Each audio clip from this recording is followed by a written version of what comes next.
Darah menetes di setiap sudut kota, motor-motor dibakar, orang menjerit penuh rasa ketakutan. Kita hanya bisa diam. Ketika di sudut-sudut kota, anak-anak kita menenggak ciu. Ketika sudut-sudut kota, anak-anak kita makan eksimer. Ketika di sudut-sudut kota, anak-anak kita makan minuman oplosan. Mereka jatuh tersungkur, matanya merah penuh dengan rasa emosi. Pulang ngamuk ke orang tuanya, kita hanya bisa diam. Ketika anak-anak kita menghabiskan waktu main game online sampai jam 4 pagi, tidak masuk sekolah, di rumah ngamuk, mengancam orang tuanya dengan pisau, menusuk kakeknya dengan sangkur, kita hanya bisa diam. Proses kita hanya dua, pidana dan penjarakan dalam penjara anak. Tetapi kita tidak pernah menyadari bahwa seluruh lorong-lorong kegelisahan mereka, seluruh hiruk-pikuk jalanan tak membuat mereka nyaman.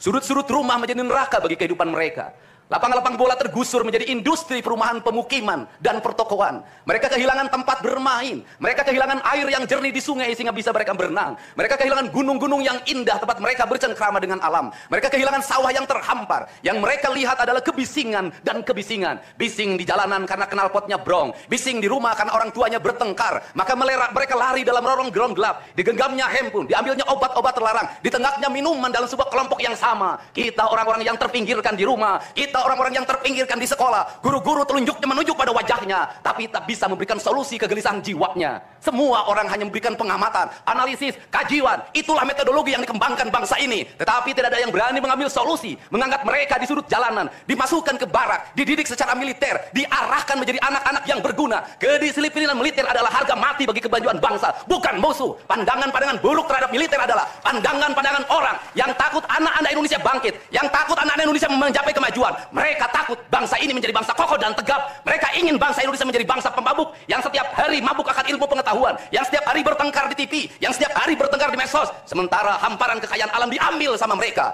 Janganlah kita menjadi antek dari bangsa lain, memporak-porandakan diri sendiri dan bangsanya dengan alasan pengetahuan, dengan alasan hak asasi manusia. Anak membawa motor di bawah umur adalah pelanggaran hak anak. Kapan kita bertindak? Dan selama ini kita membiarkannya. Anak-anak nonton film tanpa didampingi oleh orang tua, itu adalah pelanggaran anak, dan kita tidak pernah bertindak. Anak-anak di bawah umur merokok, minum minuman keras, itu adalah pelanggaran hak anak. Semuanya kita berdiam.